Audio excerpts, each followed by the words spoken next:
Cybersecurity, the weekly cybersecurity podcast hosted by Richmond Advisory Group's principal analysts, namely me, Rory Duncan. And me, Christina Richmond.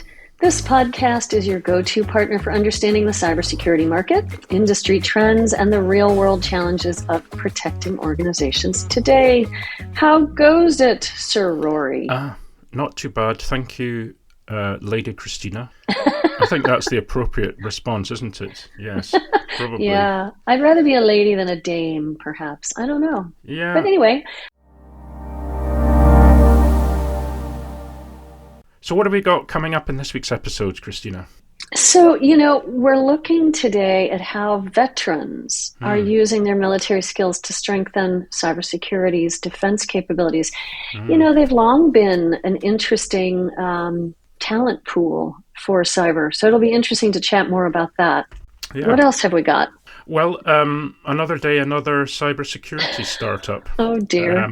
They might be Israeli, maybe not. I'm not sure. But this time, potentially taking us one step closer to the agentic SOC.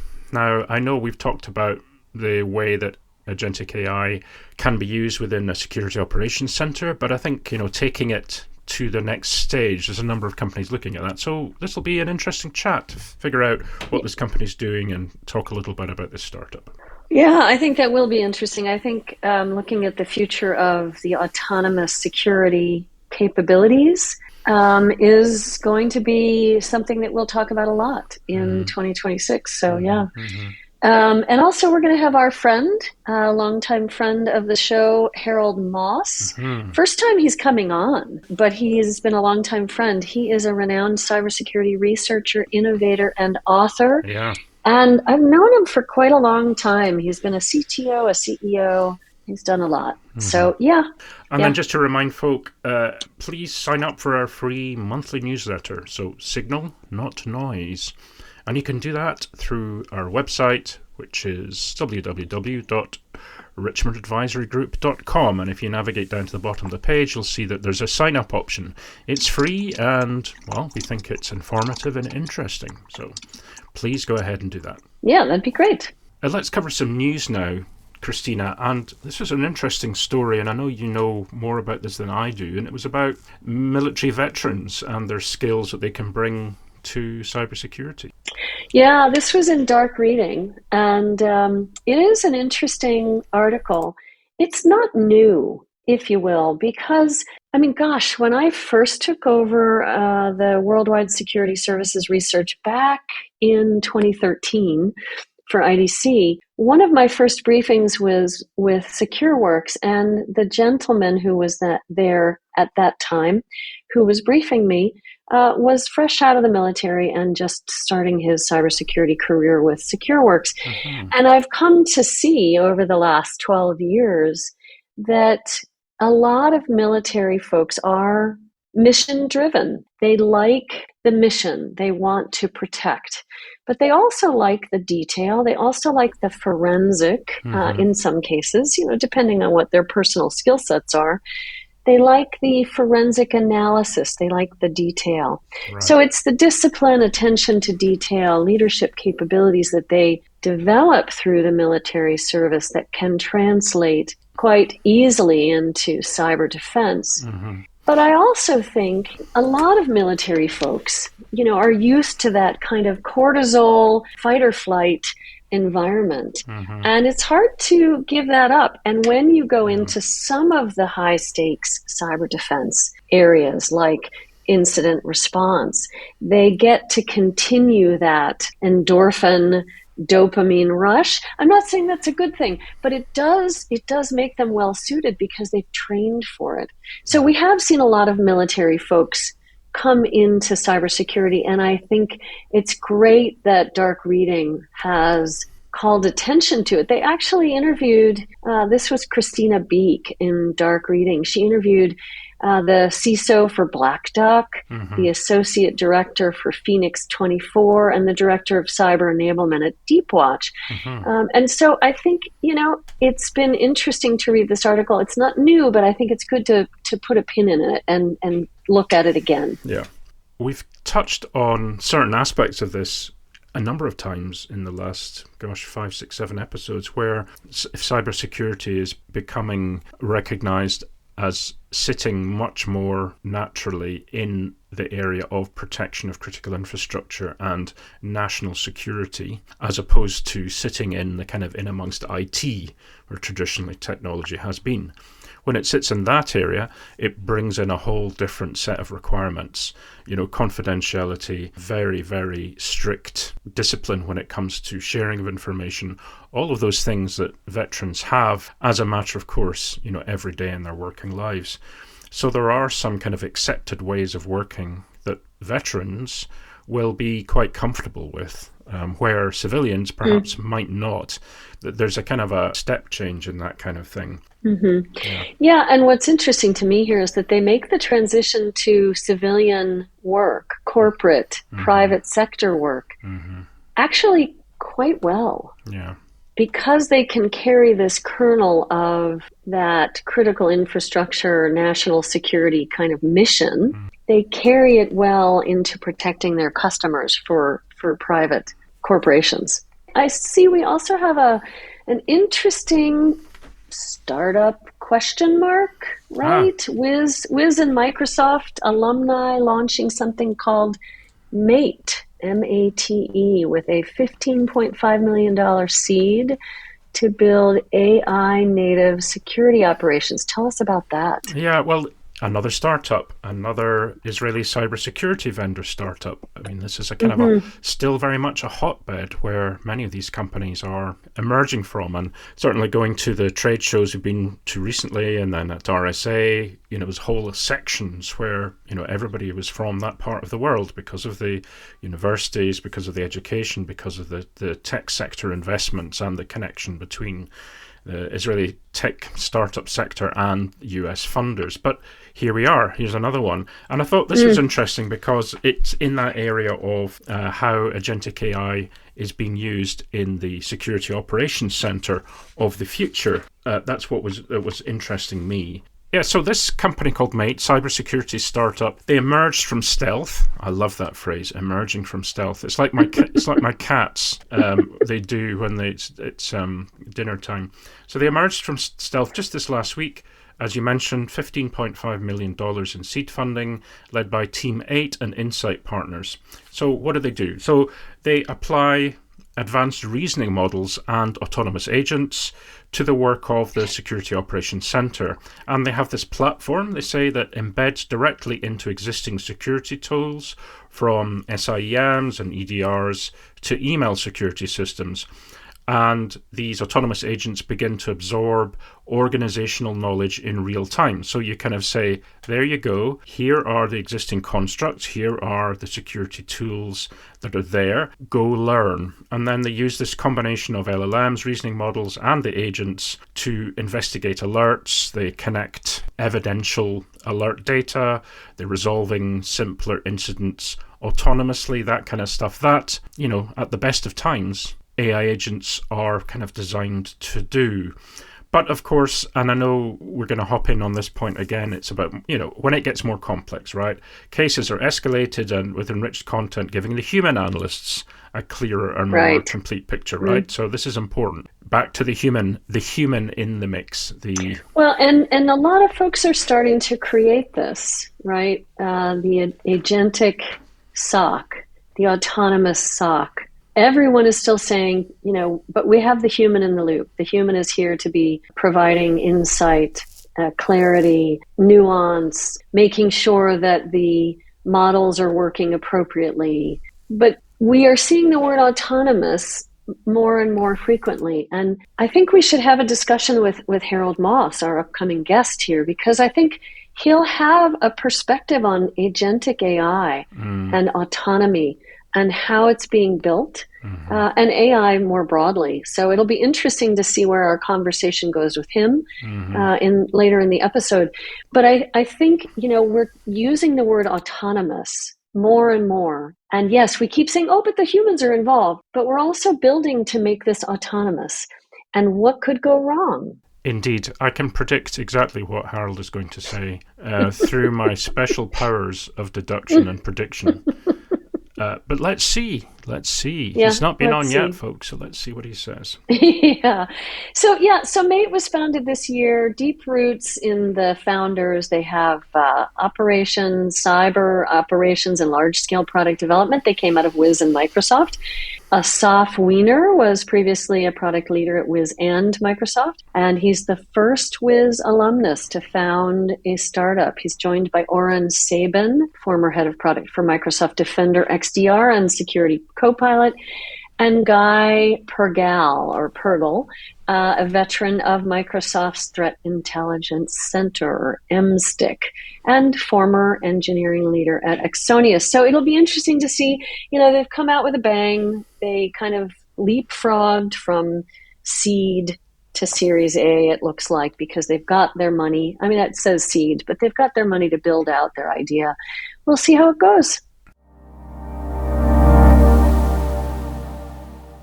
So this week's special guest is Harold Moss, renowned cybersecurity researcher, innovator, author, and friend of the show. Hello again, Harold. How are you doing?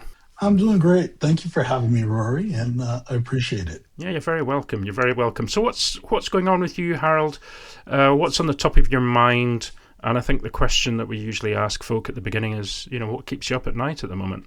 Honestly, I think AI is probably the thing that's keeping me up, but not in the context most people think about it.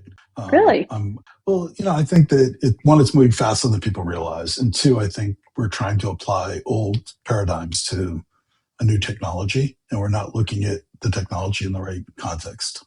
I think we should be looking at it as an individual, not an internal entity. So almost like insider threat versus an external nation state attack type thing. All right, wait. No, you need to say more about that. I loved the first thing that you said about, it's going faster. I agree with you. Absolutely. I mean, it's 5 years is now 18 months. 5 years is now a year. I don't know. It's going really fast. But then this insider threat, or this individual AI, talk about that. You were saying we're using it more in constructs that are like old world constructs. What do you mean? So I think, what I really mean is, we're looking at it as if it's an external entity attacking your website. We're not looking at it in the context that it's no different than an employee. So if I have an agent running inside, it has all the entitlements of an employee, but we look at it as technology. We don't monitor it the same way. We don't apply the same controls. We don't think about it as a being. And AI fundamentally is becoming a being. It's getting smarter. And if we look at, the next generation of AI, it'll be truly autonomous and much more threatening and concerning. The incident with Claude is a great example, right? Their agent, they discovered how AI agents could be a negative influence. And in the same article, they talked about how they solve it because they're an AI solution. Which was They're on both sides. They're on both sides. Well, I think they were trying to diffuse, and it was market spin, but I think AI agents are phenomenal. So my honest opinion is I think they could be huge. I think we're in yet another evolution. We went through the industrial evolution. Now we're into the AI, or the smart, intelligent automation evolution. It's not going to go anywhere. It's going to be here. I think the question is, how do we use it? I firmly believe that AI agents should have identities. We should treat them like people. I think that the tools that we used to protect our websites, like bot management, should be inside networks. AI still manifests as a bot. So understanding what it's touching and why is actually pretty important. And, I don't know how many times you use a chatbot, but if you notice at the bottom, it always says, hey, it makes mistakes. It could be really wrong. That warrants that we have more visibility into it. And I think, particularly the US is not taking necessarily the right approach to it. We're so desperate to take a leadership role. We're not thinking about the possible risks that come with it. Like Singapore just rolled out their banking rules, and, they weren't put in place to impede the use of AI. In fact, I think they accelerate it. At the same time, the current U.S. administration said they want less regulation. Oddly enough, one of the only countries that's going that way. It's not well thought out, and I think it's largely because it's driven by people who have never actually built an AI solution or worked in AI. I was looking at the congressional panel, and like, name a person on that panel who's a cybersecurity operator, but they're defining the risk for AI chatbots. It's insanity. It's like having a podiatrist do brain surgery on your kid. You wouldn't do it. So I don't understand why we've decided that's our strategy. but that's the strategy we've taken as a country. So that kind of puts it all into perspective, doesn't it? A podiatrist doing brain surgery. I mean, right there, that's like, whew, scary. You've said so much here, and I so appreciate what you've specifically talked about with identity. Rory, you and I have had some chats with some of our podcast guests, like I'm thinking of Rosario, and others, Julie. Julie from GitLabs, Rosario from Sphere Co. There were so many talking about these kind of synthetic identities that are being created.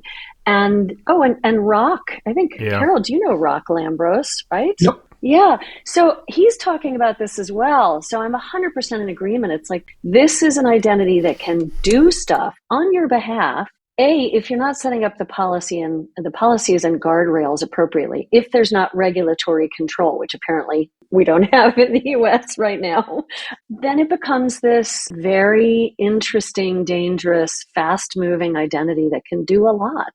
And I don't know that we can track it after the fact, right? It's more like you have to build it appropriately, give it the right guardrails. Am I wrong about that, Harold? What do you think? I mean, I think we could track it, but you're right. We have to build the guardrails, and I think we have to think about security differently. So, the bot example is a great example. We don't look at bots inside a company, right? But AI is effectively a bot. What does the bot management do? It detects when there's a bot and tells where it went. We bought one at Akamai. That was the whole point of somebody's attacking my website. I want to use a bot management solution. There's tools that we're using, DDoS solutions inside the network.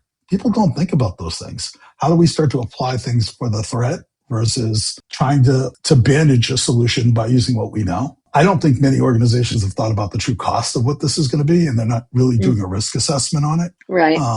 And I think that's going to be really interesting. And I think it's getting much more complicated we have individual states creating their own AI policies. How does that translate or track across borders and lines, interstate lines, let alone national policies? If you remember GDPR, and when people started to implement that, that was a big shock for a lot of US companies, right? It changed how we did business. Now think about each state, 50 states having their own set of policies that you're going to have to adhere to. That's going to slow down not only the innovation, but the application of AI security, which I think actually could be huge. We're facing a shortage. Yeah. So not wanting to kind of add fuel to the fire or overcomplicate it, but some of the things that we talked with a couple of our guests relatively recently were their concerns about agentic AI. In other words, where you have, let's say, AI agents tasked with creating other agents or identities and how they could be managed. In other words, you've got a created identity as an agent or a bot that creates other identities. How can that be managed, and what are the implications? And in many ways, it could mean highly efficient creation and management of other services in the forms of identities within an ecosystem or infrastructure. On the other hand, it could go horrendously out of control. What do you think, Harold? Well, I mean, I think every new technology can go horrendously out of control. I think I could see the value of password resets, for example, right? Yeah, think about the inherent cost of a password reset. It's what, $1.75 every time you reset a password? Mm-hmm. Having an agent do that is actually kind of brilliant, to be brutally honest. I could see massive amounts of value. It's the intelligence and the risk analysis of how you do these things and how you think about how you're going to secure them. The worry I have is a lot of the people creating the rules have never written anything in AI. They've never written an AI agent. Mm. They've never used an LLM directly. They've never written their own chatbot, for example. So they don't actually understand what it can and can't do. So there's a lot of speculation on how they're going to secure something. And, I've been doing AI for, unfortunately, a really long time on and off in my career. I look at some AI things and they're total crap. And then I'll look at other things. I'm like, oh, this guy really understands it. I think the security community as a whole has to truly understand it beyond the buzzword.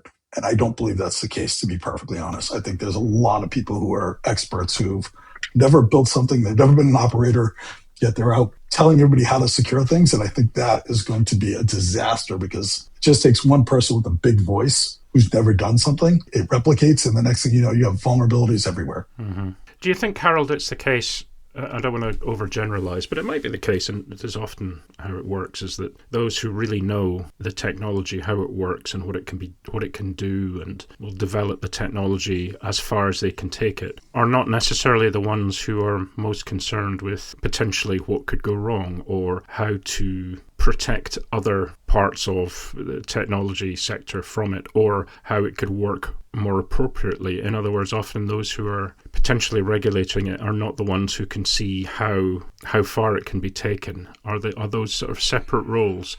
Do we need more of that kind of built into the most innovative ways that AI can be developed? So I think it has to be built in anyway, but because I don't believe in bolt-on security. But that said, I think there are different roles, right? Developers typically don't think about how somebody's going to use a wrench, right? If I'm a guy building a wrench, I really don't think about if somebody's going to use it to unscrew a bolt or slam somebody in the head with it. That's not what you think about. That's typically the venue of somebody else. The problem is the person who's responsible for that needs to understand the scope of the object to actually come up with a viable strategy. And that's where I think the lacking is. And part of that's an age thing. So you're seeing a lot of people with the talent aging out and disappearing, and we're not harvesting that knowledge. I got in the pissing contests with a congressman once about this, because I was like, how are you going to capture lost information? And they're like, well, we don't need to because it's new stuff. And I'm like, well, that's exactly why you need to capture the knowledge, right? Everything's, it's very circuitous, right? All the attacks we see on AI, we saw in different venues. Maybe it was outside the firewall, but it's still the same thing. Yeah. And that the loss of that knowledge means that we're restarting again. We're behind the 8 ball and we're playing catch up. Mm-hmm. And back to Christina's opening statement, it's moving faster than it's ever moved before. We see a new AI technology every 2 weeks. Mm-hmm. I'm playing one today, right? I mean, Google just came out with some new stuff today, and I was playing with it before I got on this call. They can't keep up, right? We literally can't keep up with the rate that people are innovating because there's this fear that we're not going to be the leader or something. I don't know. But at the end of the day, we have to figure out how we're going to teach people how it really works versus the superficial view of, oh, I can tap something into a prompt and I'm going to just blindly trust it. You brought up an interesting point there about the generational side of it, the fact that those in tech for many years, and I'm adding myself in here with my grey beard, are grey beards and will be, moving on at some point in the future when we drop dead at our keyboards or whatever. There are other ways to retire. This problem is actually really odd. There's not enough older people to teach younger people. So you have a slew of younger people who think they know what they're doing, but they actually don't understand how any of it worked. And you've got old people like me who were working on it when it first started, and they know all the little secret things. I mean, my first Gen AI product was 25 years ago. I built an app that would look at code and write new code. It's evolved since then, but you get all that knowledge of that evolution that tells you like where the dead bodies are. Think about SQL injections, right? SQL existed well before anybody ever thought about a SQL injection. Right. But we use the knowledge we gained from the early days to figure it out and to figure out how to best prevent it. I don't see the same thing happening with AI. So you've got a lot of institutional knowledge that's just going away. And that's companies saying, oh, I want younger employees. And nobody's recapturing. They're not teaching. You're not seeing a lot of the older people teaching. There's the OG community, as everybody used to call it. And I always refer to me as one of the old people who have seen a whole bunch of weird stuff. And you'll see something happen. You're like, oh, I know exactly what's going on. Other people are just learning. And at the rate AI is moving, by the time they learn, it's moved on. You've got a new threat. So is the call out then to get the greybeards teaching more? Is that a good? I was going to say, I think the call out is that they should be teaching, but also don't throw the baby out with the bath, right? I mean, yes, we are moving fast, and we have a lot of Silicon Valley money and Israeli money and lots of different startups, and they're young people, and they want to build things that are, from an entrepreneurial perspective, very interesting and fast moving and going to make a lot of money for their shareholders. But I think, the call out for me, I love that you've brought this up, is that we need the institutional knowledge that the graybeards, the OGs, bring to help the youngins, be able to create things in a safer manner, in a way that is understanding of the technology that they're using, that they don't have that understanding. I think that's what you're saying, Harold. Yeah, it is. And, it becomes much more serious because of the speed of adoption of technology, right? Mm-hmm. So, if it took 75 years for radio to get picked up and this took less than a year, what does that say? No, I don't hear anybody talking about embodied AI yet, but that's one of the big things coming up, the robots with embodied AI. Yeah, we have talked about Neo just briefly, the new, is it Danish or Dutch? It's a new robot that does, housework and lives with you and helps elderly and blah, blah, blah. It's not real yet. It is something that there are a lot of folks in India behind the scenes, playing with the marionette strings, if you will, and helping Neo to interpret and then do the task.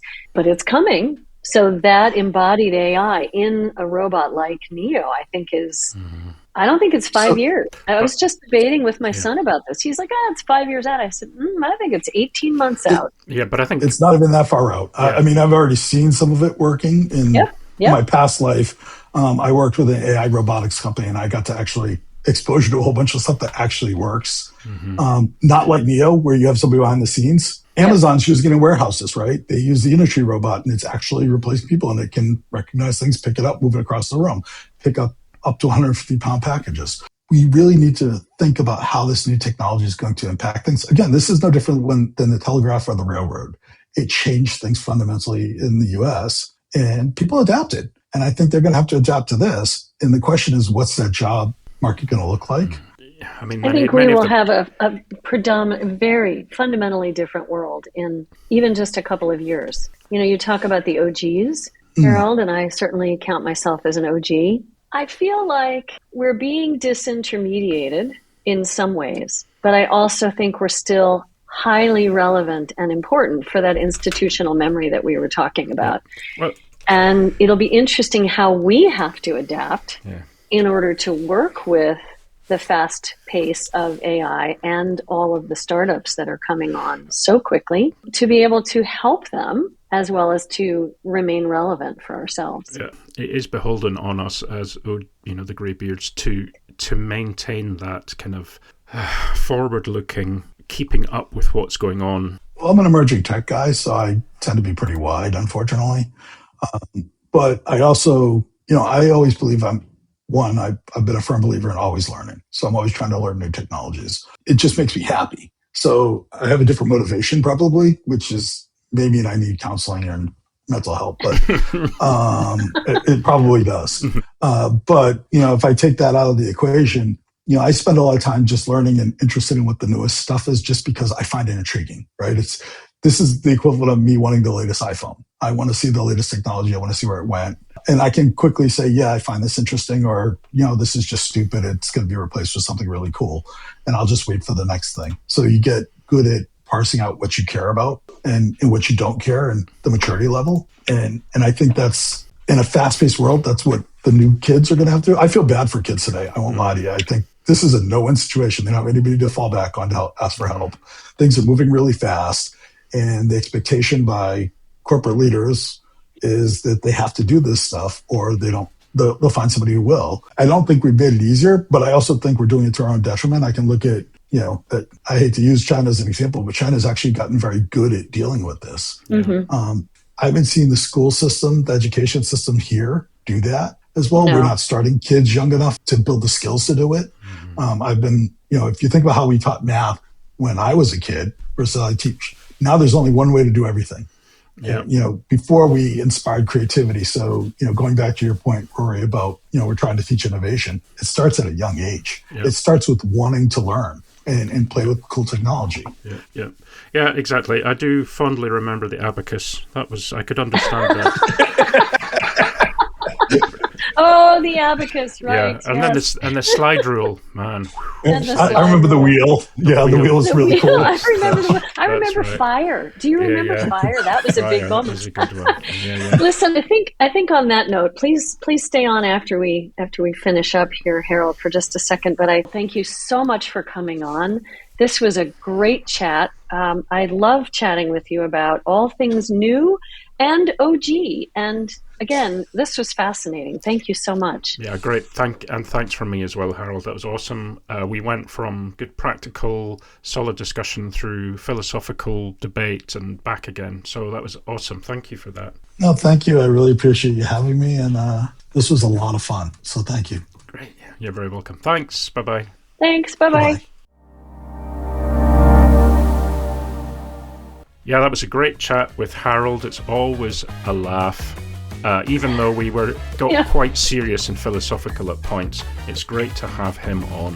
It's so good to laugh when you're being also quite deadly serious, right? It's good to be able to have the levity. So I'm really grateful he came on. Who do we have on next week's show, Christina? Yeah, so next week we have Alex Berger, who's the head of marketing at Ontinu. Okay. I'm looking forward to that chat because Ontinu is, autonomous SOC. Here we are again, talking about the SOC and how it's becoming more agentic. So I think that'll be an interesting conversation with Alex. Let's wrap the show up then, Christina. Thanks again for listening, and we had a great time, as usual, and always fun to chat with folk and to hear what's on the top of their mind. Indeed, yeah, it was really a great episode for us. We hope you enjoy it, and meanwhile, get in touch, give us your feedback. You can find me at Christina@richmondadvisorygroup.com. And you can find me, Rory, at richmondadvisorygroup.com. And with that, we'd like to thank everybody for tuning in and listening, and hope you can join us again next week. Bye-bye. Bye-bye.